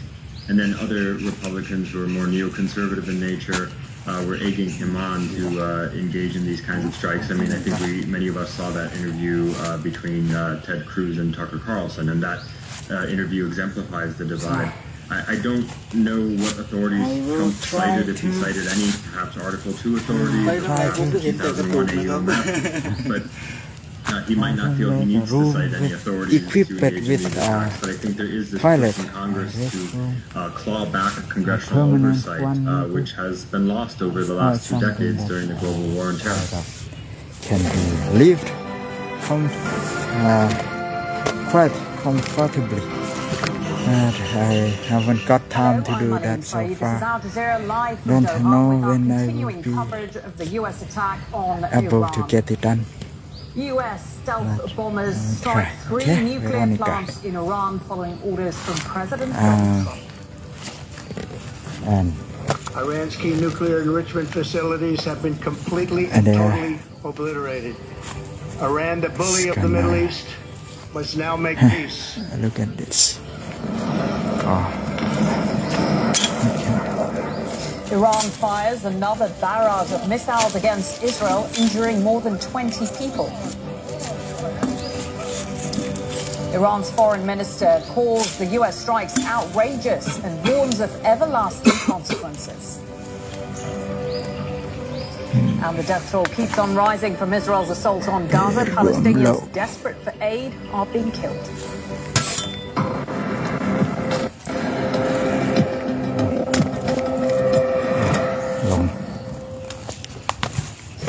The United States has joined Israel in attacking Iran, targeting its 3 major nuclear sites. President Donald Trump says he ordered the strikes on the Fordow, Natanz and Isfahan plants to prevent any nuclear threat from Tehran. These are some of the latest images showing the aftermath of those US strikes on Fordo. The uranium enrichment facility is estimated to be some 80 meters underground. The head of the International Atomic Energy Agency has called for an emergency board meeting. Well, Trump has called on Iran to make peace quickly or risk further military action. Our White House correspondent Kim Holkett begins our coverage. Just days after President Donald Trump said he would decide within 2 weeks whether to strike Iran, the U.S. Commander-in-Chief gave the order to attack. Thank you very much. Making the announcement Saturday night from the White House. Tonight I can report to the world that the strikes were a spectacular military success. Iran's key nuclear enrichment facilities have been completely and totally ตะกี้ว่าที่ว่าไฟมันช็อตกันต้นนั่นนี่นะครับเดี๋ยวนี้มันใหญ่แล้วต้นนั่นนี่มือที่เอาแตนตัวบ่ได้มาเอาต่อเอาผมมาอันนี้ก็อ้ายบ่แม่นบ่ครับแตนนี่โตครับต่อไฟมาจูดครับผมมาเอาน้ำอ้ายบ่ครับเพราะว่าโตบ่ได้อยู่นะมื้อนั้นมันสิมีหน้าติ๋มหน้าใหญ่เราได้กินโตบ่ได้กินน้ำเพิ่นเพราะว่าจูดแต้นบ่ครับมันอาจสิเป็นจูดโตน้อยบ่แต่มันมีอีกมื้อนึงที่จูดใหญ่ๆเลยอันนั้นได้กินหลายอยู่ต้นอยู่ในต้นนี่นี่ล่ะอยู่ในนี่ก็มีนะครับอ๋ออันนี้นี่แตนมือไอ้การว่ายน้ำรอบโลกให้หมออันนั้นให้หมอ Criticism from congressional Democrats was swift. Senator Chris Murphy posting on X. Trump has been goaded into these strikes by the perpetual cheerleader of war in the Middle East. All my thoughts tonight are for the safety of our personnel in the region. การเขาแตนก็หมอแสงว่า Strikes were limited. Regime change isn't planned.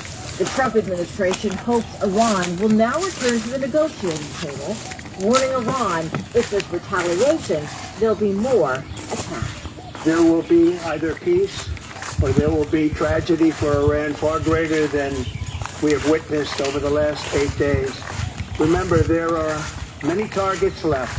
The White House has not yet released an assessment of just how much damage was caused by the U.S. strikes on Iran's 3 nuclear sites. That bomb damage assessment is likely to be made นั่นบ่ที่มันบินขึ้นบางนึงนี่เหลือ2ตัวอยู่ข้างใต้ครับนั่นครับ Pentagon on Sunday. Kimberly Helkett, Al Jazeera, the White House. Well, just hours after the strike, หันเฮาย่างไปมันสิบินขึ้นบ่บินอยู่ missiles at Israel.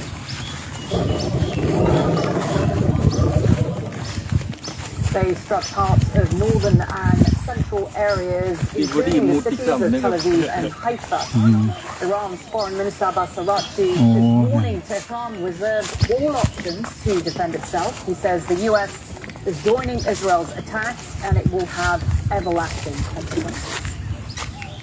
Meanwhile, the Israeli military says that at least 27 rockets were fired from Iran in 2 separate waves. At least 27 people have been injured. Rescue workers are damaged buildings across Israel. The Israeli military says it's now attacking military targets in western Iran. At least one of the missiles is seen making impact in the city of debris. แสดงว่ามันเก่งกว่าเป็ดดิปลาก็คือเป็ดเบิดดิครับสางเหิงก็คือเป็ดครับเสียอย่างเดียวบินได้คนมักสิเปรียบเทียบซุ่มที่เฮ็ดอีหยังบ่เก่งน่ะนะว่าเป็นคือเป็ดเฮ็ดหยังได้ก็บ่ดีเพราะอย่างบินก็บินได้บ่สูงลอยน้ำก็ลอยน้ำได้บ่ดีย่างก็ย่างต้วมเตี้ยมเขาเลยว่าเป็นอย่างเป็ดแต่ไอ้นกเป็ดน้ำนี่มัน บ่แม่นกระจอกเด้อ ครับ ร้อยน้ำก็ร้อยดีบินก็บินเก่ง เพราะว่าเมื่อยๆขึ้นมานี่มีค้อนไม้ย่ำแรงๆนะครับไอ้โรคจอบเบิ่งนี่ครับมันมาสลัดปีกเด้อครับมาเสริมสวย Foreign Minister Abbas Araghchi's words. He holds the United States and Israel responsible, asks the world to, of course, go towards condemning this act. But the most important thing, he speaks in a second tweet about how Iran and the US were on the table, the negotiation table, and then Israel decided to go. This is about last Sunday. And then this week, just on Friday, the Islamic Republic of Iran and E3 EU were on the table in Geneva, and then Israel and the United States decided to blow this table, according to Araghchi. He's asking to what table we are expected to return if the table is blown. So this is the first line that is coming, or the second line that's coming from the Iranian government. However, we've not heard yet from the IRGC, we did not hear yet from the National Security Council, and most importantly, from the leader, the man who's calling the shots here in Tehran.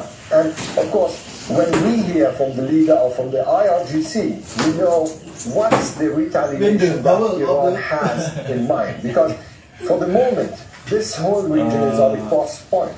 Crossroads where everyone is just trying to speculate what is going to happen next. Is Iran going to retaliate towards American bases? Is Iran going to practice restraint towards the Americans and continue attacking Israel? So there are several options, and each option will mean a kind of a road that this whole region is going to take. And Ali, I wonder if we could take a quick step back.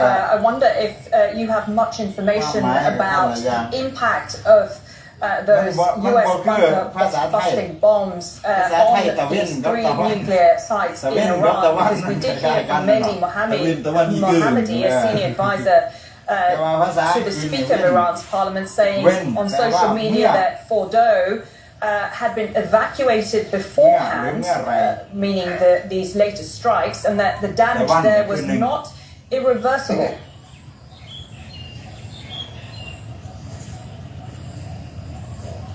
Well, given the fact that we don't have access to these sites, we will be able to give an assessment. But at least from what we're hearing from the Iranian nuclear agency, from Iranian officials, there is a kind of a consistent line that there's no huge harm. Of course, there's a harm and there is destruction, but according to what they're saying, there is a possibility to restore. This is on one side. The other thing, and this is something that Behruz Kamalvandi, the spokesperson of Iran's nuclear agency, said a few days ago, that Fordow has been evacuated.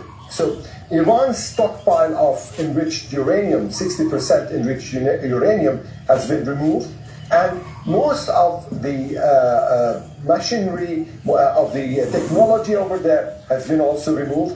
And there are pictures now appearing, satellite pictures of several trucks leaving Fordow between the 20th and the 21st of June.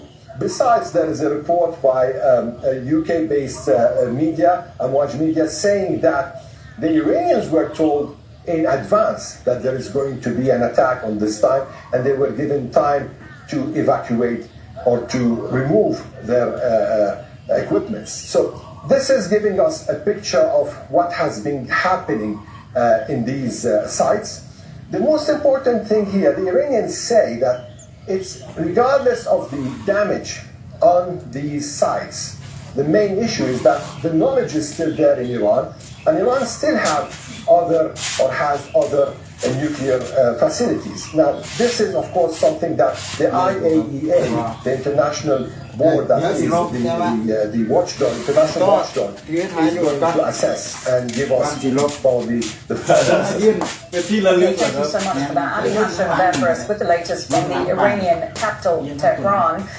Let's go to Washington, D.C. Our correspondent Rosalind Jordan is there for us. Rosalind, of course, it's the middle of the night where you are But I was wondering what you were hearing and if you have any more information about the US operation on Iran on these nuclear sites and what exactly has been achieved. I understand there is a Pentagon briefing coming up in the next few hours, but any information that you might have would be very helpful. Well, nothing in terms of video or photographs of the 3 sites in Iran that were apparently hit by the B-2 stealth bombers on Saturday have been released. We are expecting that at the Pentagon briefing, which should happen in just under 3 hours' time, here at the Pentagon briefing, which should happen in just under 3 hours' time, here in Washington, there should be some evidence presented by the Trump administration about this airstrike.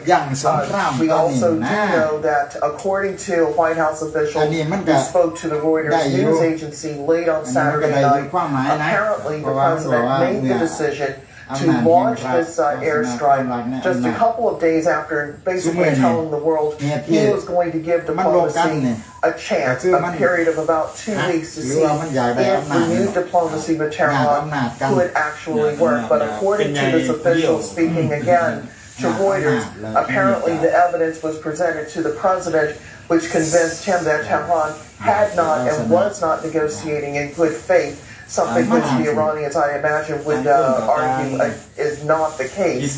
But that argument was made to the president, and that is when he decided to order the strikes on Saturday. It did take some people by surprise who thought that the 2-week period that the president had announced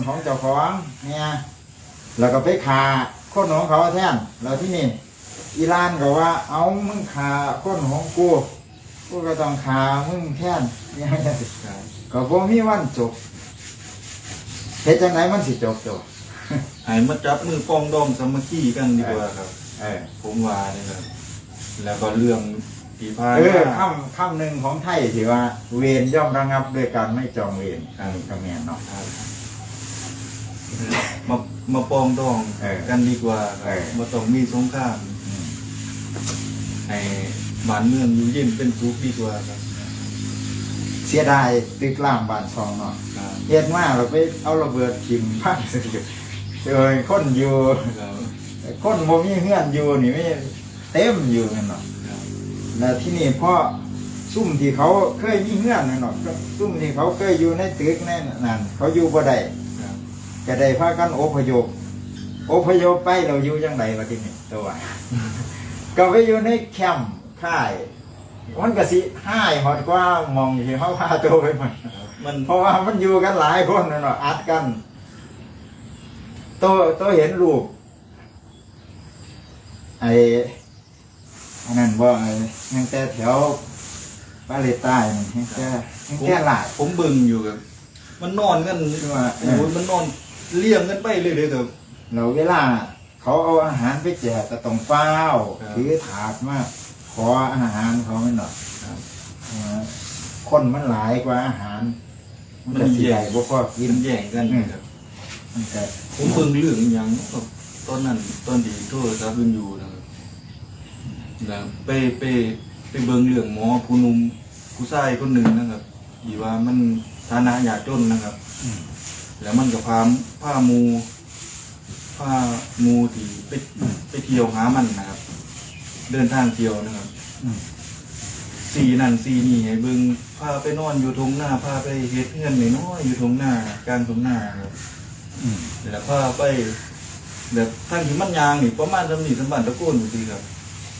มันมีแต่ทะเลมันมีแต่ทรายนะครับภาพมาถ่ายเบิ่งนะครับยางมันยางแบบขี่ไปพูดนะครับก็มูมัน 3-4 คนแล้วก็พายางกลับแบบนิ้วเขามันนี่มีอยู่บนนึงเป็นหม่องยังที่ครับยั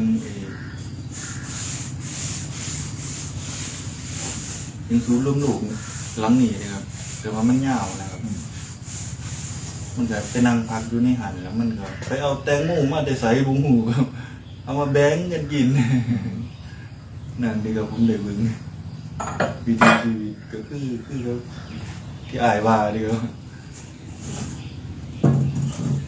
คือมึงเด็กน้อยเกิดใหม่เด็กน้อยๆลังคนเกิดมากก็คือระเบิดยันขาขาด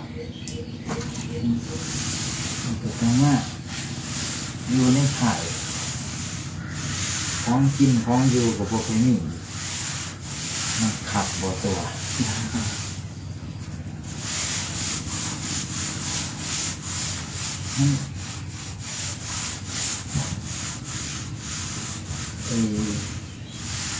ซุ่มที่เขาปาดดีๆเขาหลบกันนะ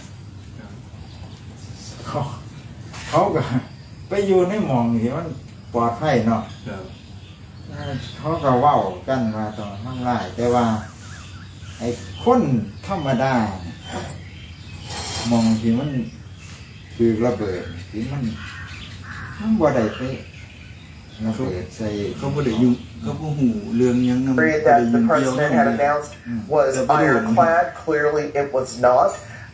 Certainly, the reaction has now fallen across partisan lines.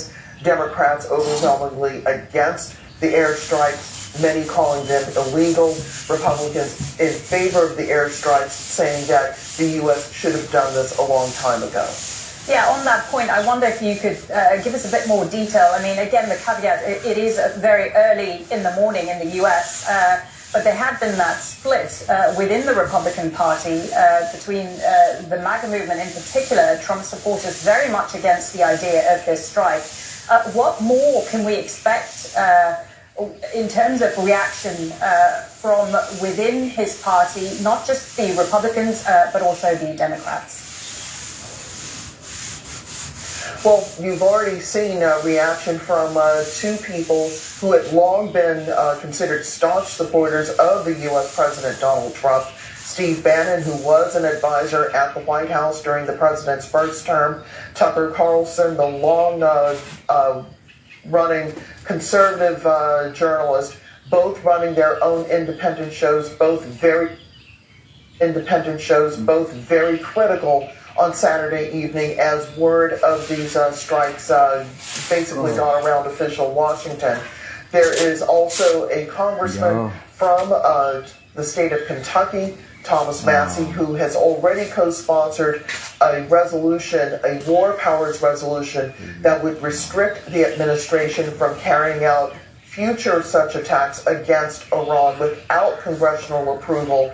But he and Democrat Ro Khanna, the congressman from California, have a really difficult road ahead of them in terms of getting not just co-sponsors, but getting the Republican leadership in both the Senate and the House of Representatives to allow them to bring that resolution to the floor for a vote. Now, this is also a matter where you have nearly all Democrats in Congress saying that this was not something that the president should have done, that the move was, again, in their word, illegal.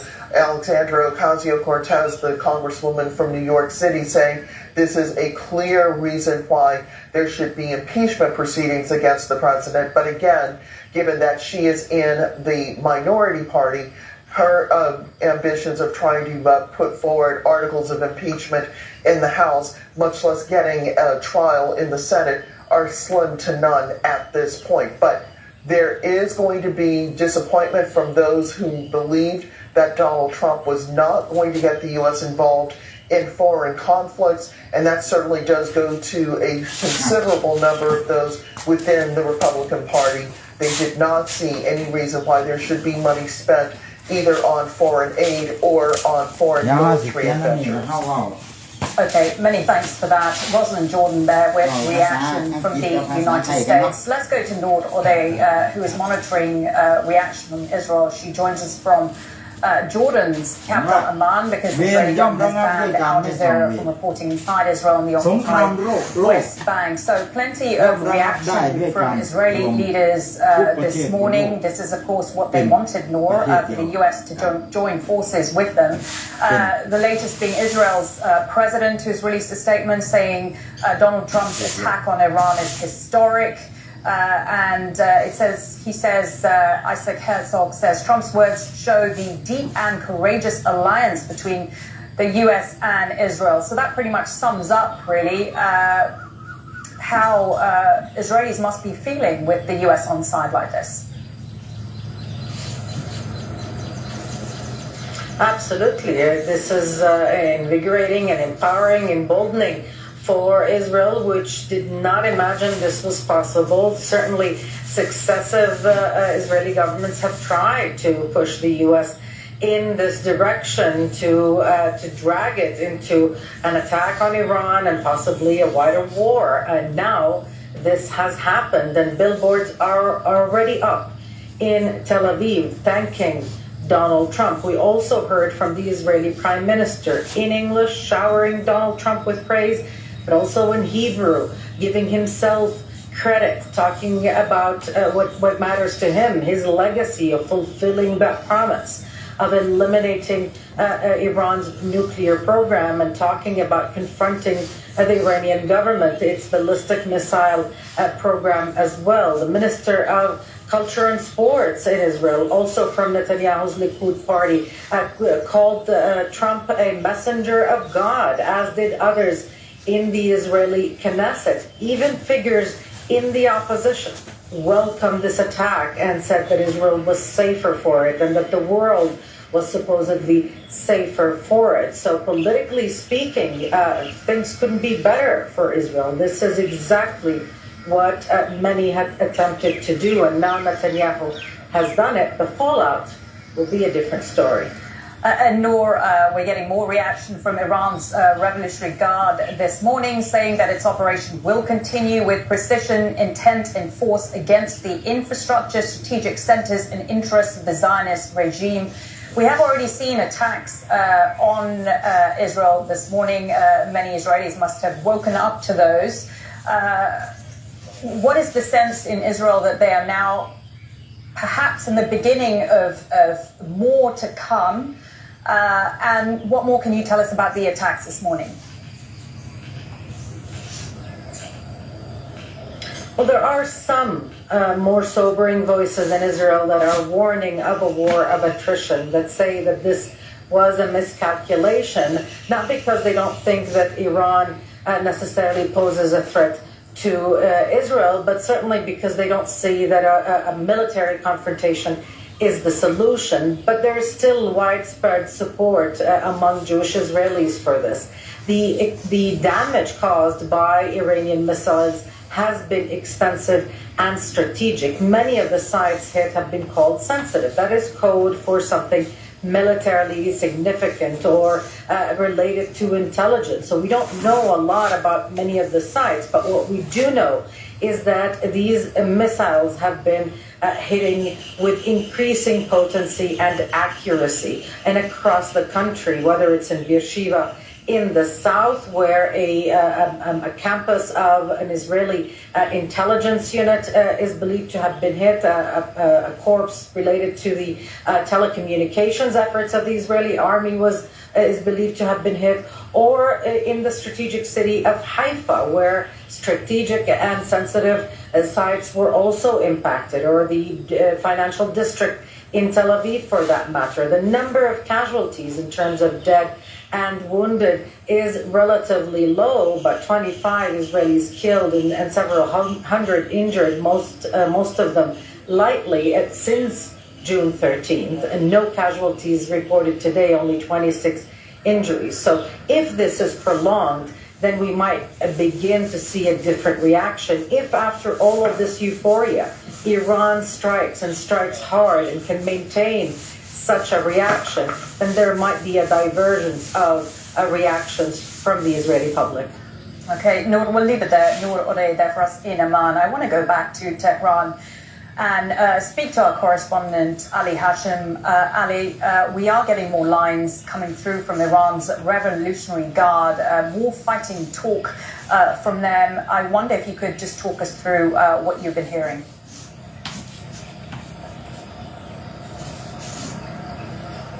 Well, absolutely. This is the most significant Iranian response after the one by Foreign Minister Abbas Araghchi. The IRGC, first of all, condemned the attack, which is something normal. After going through all the narrative about the violation of international law and the NPT treaty. The IRGC says that from the first moment they knew that the United States is providing comprehensive support and backing in the planning and execution of this act of aggression on Iran, as per the statement. Also, they are saying that the locations from which the aircrafts involved in this attack have been identified and are under surveillance.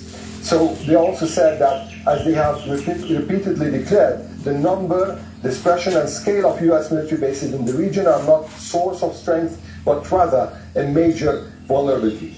Also, they say that the attacks will continue on Israel, what they named as the Operation True Promise 3, will continue after 20 waves, and it will be precise and targeted. And also, today's act of aggression, according to this statement by the U.S., by the terrorist U.S. regime, has compelled the Islamic Republic of Iran within its legitimate right to self-defense to consider responses that go beyond the delusional calculations of the aggressor. The invaders of this land must now await regretful and punishing responses. So the IRGC is warning there's going to be a retaliation, and that this is being thought of, it's being considered, and that the American bases in the region are not safe anymore. Okay, thank you so much for that, Ali Hashim, there for us in Tehran. Let's get more on Iran's reaction. We've heard from Iran's Foreign Minister, Abbas Araghchi. He has reacted to the US strikes on the social media platform X, saying the United States, a permanent member of the United Nations Security Council, has committed a grave violation of the UN Charter, international law, and the Non-Proliferation Treaty by attacking Iran's peaceful nuclear installations. Okay, I want to go to a live event. This is in Istanbul. I believe this is the Iranian Foreign Minister. Yes, it is, Abbas Araghchi. Let's have a listen to what he has to say. Yesterday, I'm so glad to be with you this morning. Actually, we invited you yesterday for a briefing on the latest developments on the ground, and of course our first ministerial meeting of Iran E3, and then I had here yesterday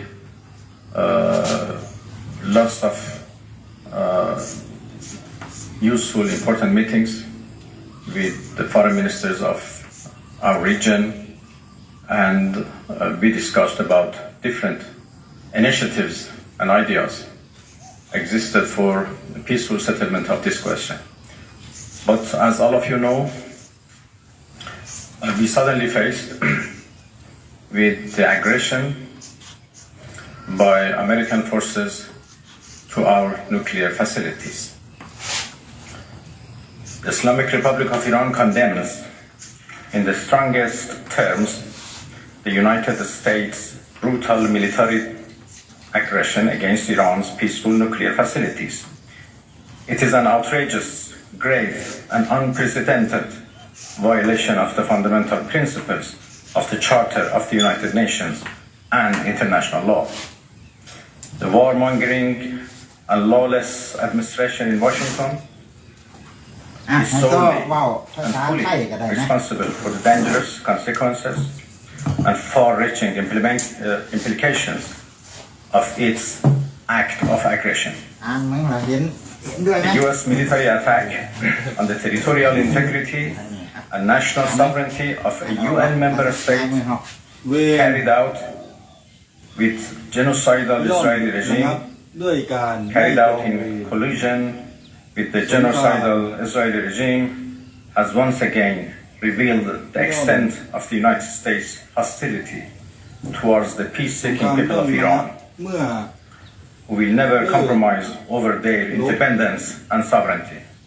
The Islamic Republic of Iran continues to defend Iran's territory, sovereignty, security, and people by all means necessary against not just U.S. military aggression, แปลว่า but also การล้าง the แค้น reckless and การล้าง unlawful แค้น actions สามารถ of ห the ยุดยั้ง Israeli ได้ regime. ด้วย forgiveness Why แปลว่า President Trump การให้อภัย was elected on a platform of putting an end to America's costly involvement สงคราม of forever หยุด wars ได้ด้วย in กา our ร part รว of ม the กัน world. He has ประมาณ betrayed นั้นนะ not only Iran by abusing our commitment to diplomacy, but also deceived his own voters by submitting to the wishes คำนี้ด้วย of a wanted war criminal โอเคตอนนี้ who เรา has หยุดไล grown ฟ์เพียงเท่านี้ก่อน accustomed to exploiting the lives and wealth of American citizens to further the Israeli ต้อง regime's ถือระบบไม่ได้ objectives. แล้วกันโบกมือ The U.S. act of aggression against Iran's peaceful nuclear facilities เร็วๆนะครับ constitutes not only a flagrant breach of the UN รบได้ Charter, แล้ว especially เป็นม the นุษย์เหมือนกัน prohibition of เป็น the คน use เหมือน of กันอยู่ force ด้วยกัน under ดีๆนะครับ Article 2, Paragraph ไม่ต้อง 4, รบกันนะครับ and the obligation to ครับ respect the see you state's again next week territorial integrity and bye bye sovereignty